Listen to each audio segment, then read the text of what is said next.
Hello everyone and welcome back to my channel.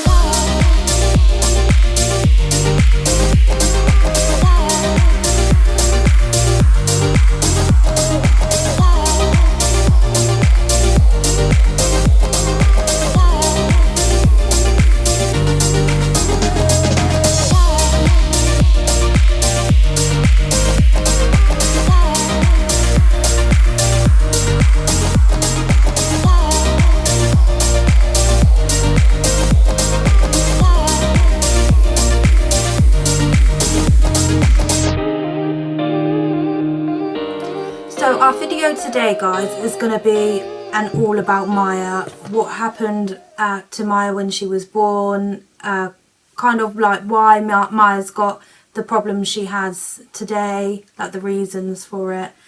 For all the people that don't know, Maya was born, I was 24 weeks pregnant when she was born, but we're going to kind of start from the beginning and you guys will see. And also we have, I call it her treasure box that we will go through too, and I will also add pictures as we're going. So we will start at around 16 weeks. So I went to my 16-week scan because I wanted to find out early what I was having, because I already had a little girl, so I really wanted to find out what I was having. And then found out I was having a girl, and then at that scan everything was fine, there was no problems. But at around 19 weeks I kept waking up in the middle of the night and my bed was completely soaked. I kept going to hospital. I must have gone to hospital about 4 times, probably more. And they would do a speculum, like where they would have a look. And they just kept sending me home and kept saying that I was wet in the bed. I knew I wasn't wet in the bed. I'd obviously already had a pregnancy and been through pregnancy before I was pregnant with Maya, and I just knew in my heart that I wasn't wet in the bed. And I did keep on at them, but they just kept saying that they couldn't see any fluids and basically everything was fine. So then came my 20-week scan, and this is basically where everything changed. So went to my 20-week scan and basically there was no fluid at all, no waters around Maya. And I think I was just coming up to 20 weeks at that point. Basically they told me there was no fluid, there's tiniest bit of fluid around her. And I got taken into another room, and then a doctor came in, and basically the doctor advised an abortion and said that I was putting my life at risk, and it was really dangerous for my life, and that Maya wouldn't have any chance of surviving really. So they normally help babies, I think it's between 23 weeks. So that's when they will help and, you know, put a ventilator in and help baby breathe. But obviously at that point I was only 19 weeks. But as soon as the doctor said that, I knew straight away that that wasn't what I wanted to do. I wasn't going to abort her. I could feel her moving, and I could never do something like that.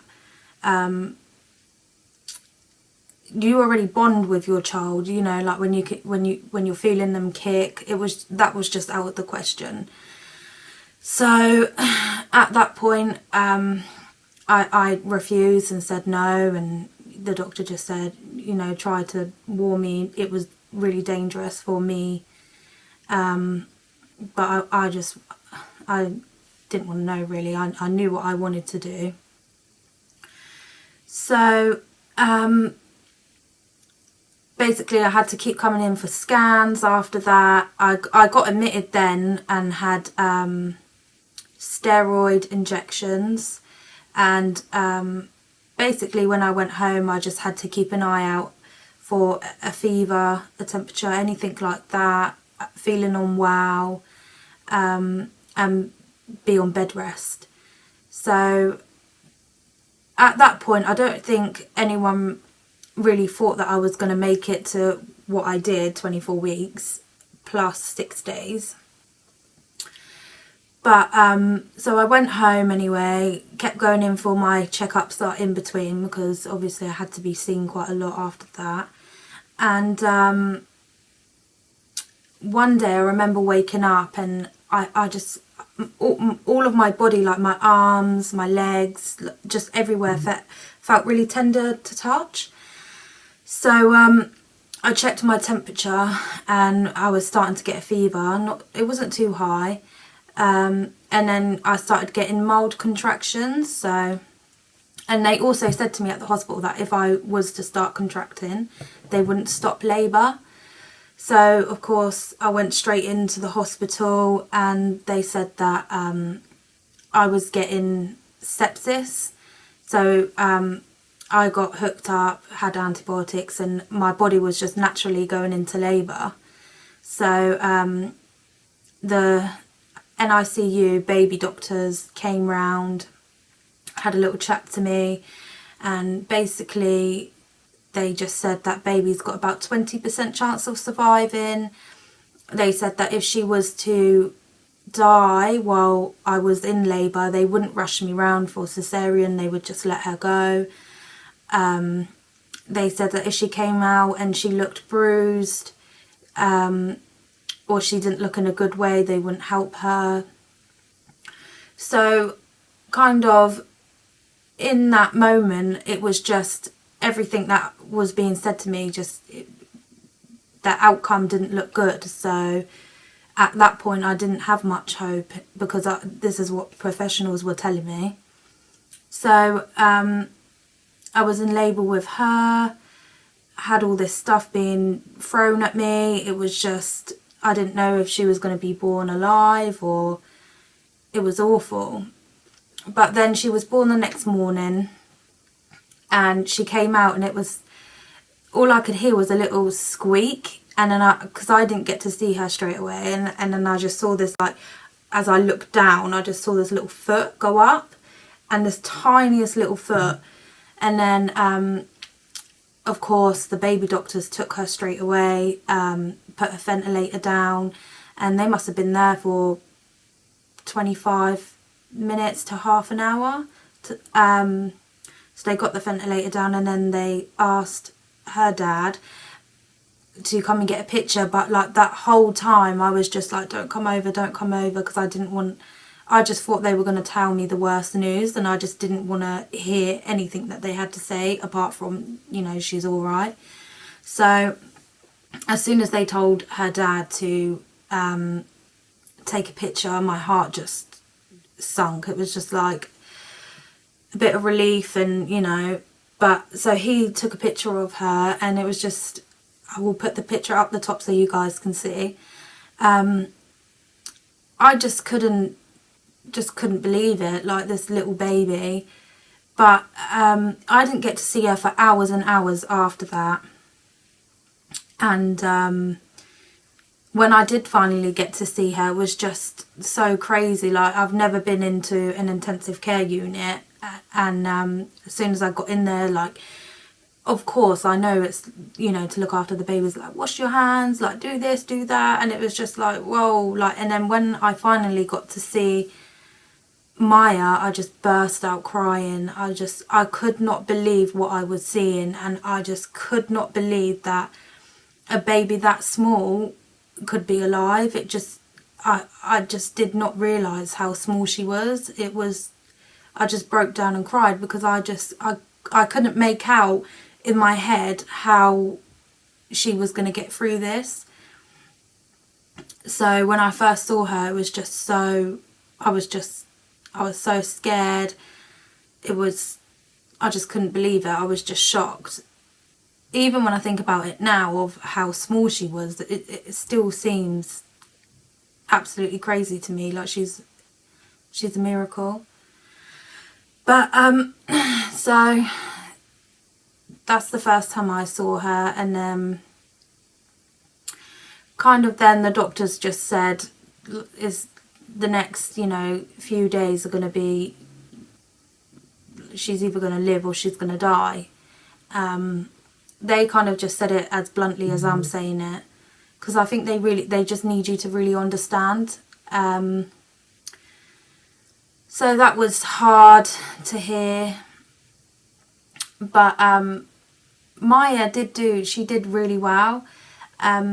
We came to a little stumble where when babies are born, they're born with this little hole in their heart that's open, and then when they're born, the hole closes. But with Maya, it didn't close, and it wouldn't close. Even with medicines and stuff they tried, it just wasn't closing. So she had to be transferred to another hospital to have an operation done on her heart. And then while we were waiting for that, I just remember being so scared, and they had to operate on her in the actual room where all the other babies were. They didn't take her to the operating room. So that was just crazy. But I remember sitting with her in the morning and telling her how much I loved her. I will add photos of this bit as well, when she had before her surgery and after her surgery.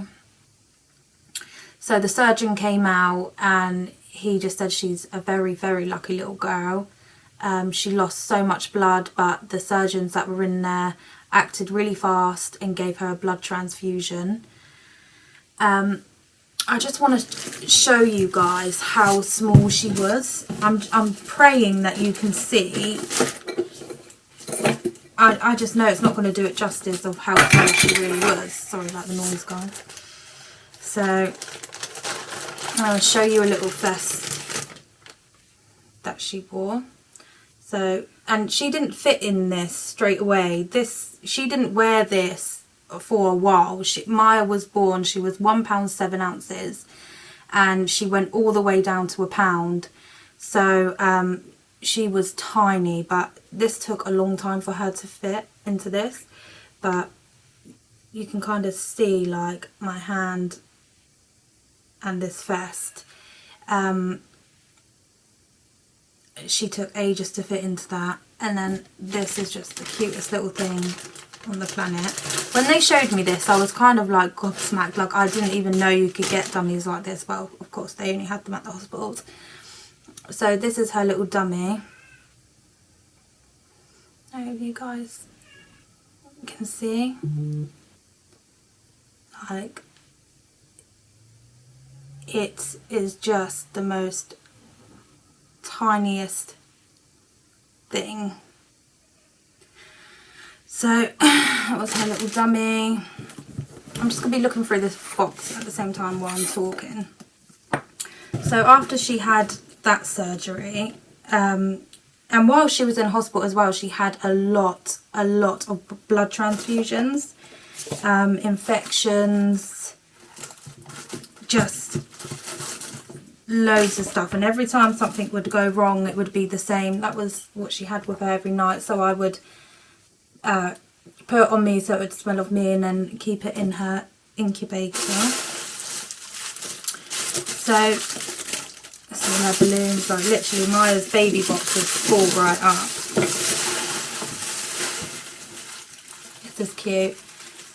This says, I've been a star today because I managed a day so far off of the ventilator.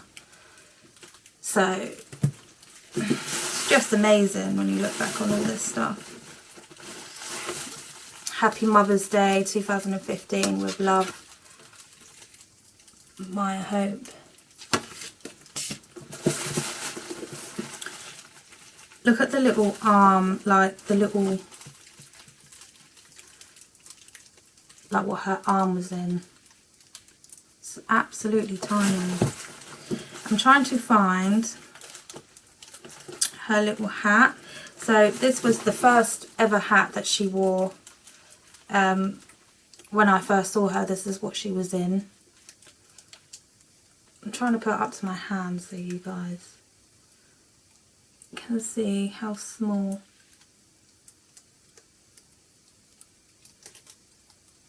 It's absolutely tiny.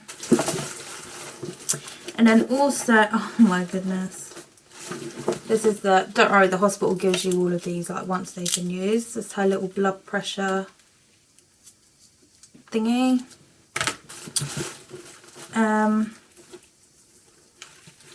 Trying to find, that's when she went up a size in a hat. Where is it? They give you literally everything. So these were all the wires that kept her alive. That was attached to her ventilator.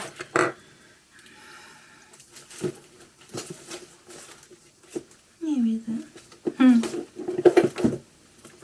This was the size of her, one of her baby grows. Like, this was just massive on her, so big on her. And what sizes are these? Because Maya was born, so this is up to £3. Maya went all the way down to £1, so you can imagine how big that was on her.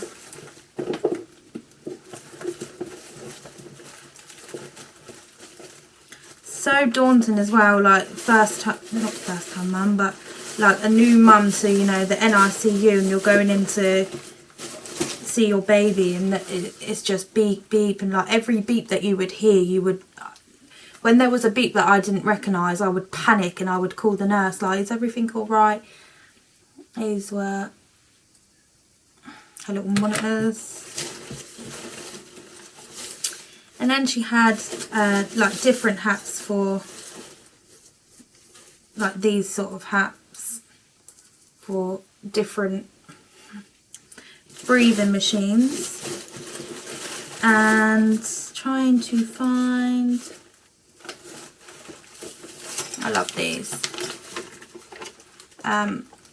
There's one for mum and one for dad. They're little parent ribbons.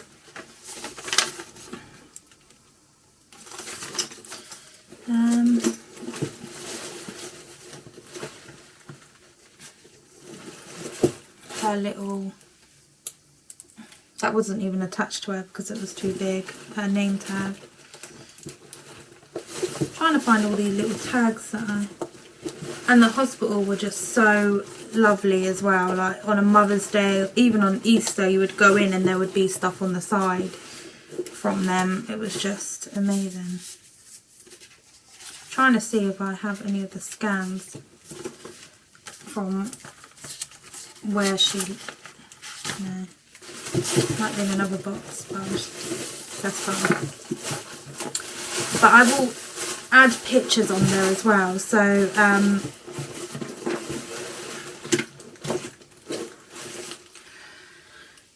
so she fought everything that was thrown at her, and she is the strongest person that I've ever met.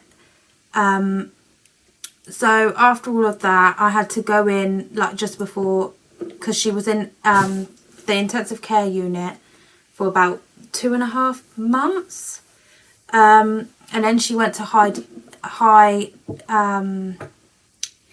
dependency unit, and then while she was in there, that's when I got the chance to like bath her. Still had like loads of tubes on her, so it was really scary, but I got to be, even in the intensive care bit, I got to change her bum and things like that, but I didn't get to hold her for a long time. So that was really hard, but once she got to the other unit, it was nice because I got to bath her, and then it was starting her on bottles. I got to feed her. Like, I was just more involved in her care, so that was really nice. And then before she came home, I had to go in and stay. I had to do CPR courses and all sorts of stuff, learn how to use the oxygen, because Maya came home on oxygen. So I stayed in, I went in and stayed in at the hospital, learned all this stuff. So I had this like little room, and Maya was allowed to stay in the room that I was in, so they could just see, you know, that I could manage Maya. And then she got to come home. The best day of my life, like, it was such a relief. So Maya came home on oxygen, But when I try, it's hard to explain to people like why Maya's the way she is, and all of the things that are wrong with Maya, it is because she was born early. So at the moment, Maya has joint hypermobility. She has chronic lung disease. She has she's being assessed for autism. She has, well, they think she has sleep apnea. She's having a sleep study done on that. She has severe speech and language delay. She has really extreme anxiety. She gets scared with loud noises. She doesn't like leaving or separating from me. But she is the most amazing little girl that I've ever met in my life. She's a fighter, and I thank God every day that I didn't have to, she didn't leave me and I didn't have to go through that, because I just could not imagine my life without her. And I'm thankful every day that I've got her. I try not to get emotional about it. I'm just so thankful.